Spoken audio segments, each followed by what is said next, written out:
आज ये किसी समय पूर्वर पाखापा 45 मिनट पूर्वर मो ऑफिस बंद करके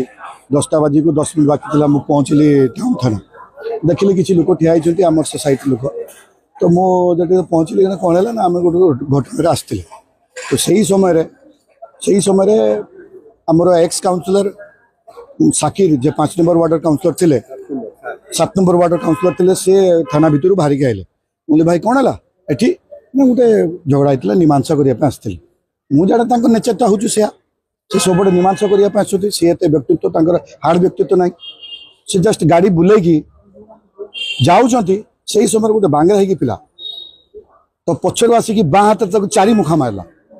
मैंने फुर्सत देलानी आम बेई बेई बेई बेई कहू कहू भी ए रो रो रो रो कहू कहू भी चारि मुखा मारला से गाड़ी नहीं तले पड़गला गोड़ भी फसीगला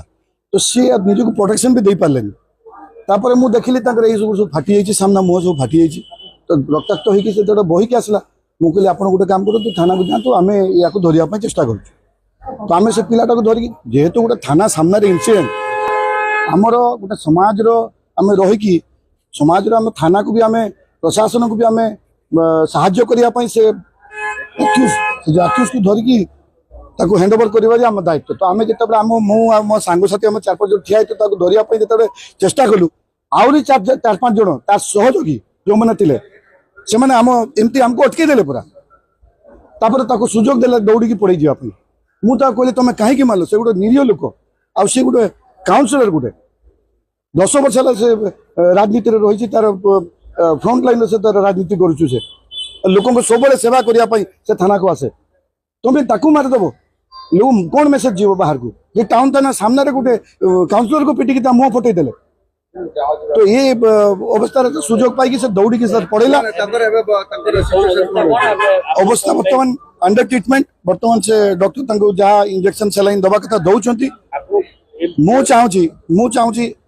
आम बालेश्वर भाईचारा भी खराब होची टाउन थानार भी आप देखिए भी शाख मैंने शाख जाओ कहते टाउन थाना भावमूर्ति भी खराब हो टाउन थाना तो बढ़िया काम कर बर्तमान आईएसी अच्छा मुझे देखिली बर्तमान मोहरम गला कौ बढ़िया से फ्लोलेस से बड़ा सब प्रोग्राम सब सारे मत लगुच ये भी चक्रांत बोधे टाउन थाना वाला आईएसी को बदनाम करने एगुड़ाक करपारती किंतु टाउन थाना प्रतिश्रुति देती मु कथा आईएसी सागर सी आज राति धरा पड़ो आदूरकांत दृष्टांत विरुद्ध ग्रहण कर।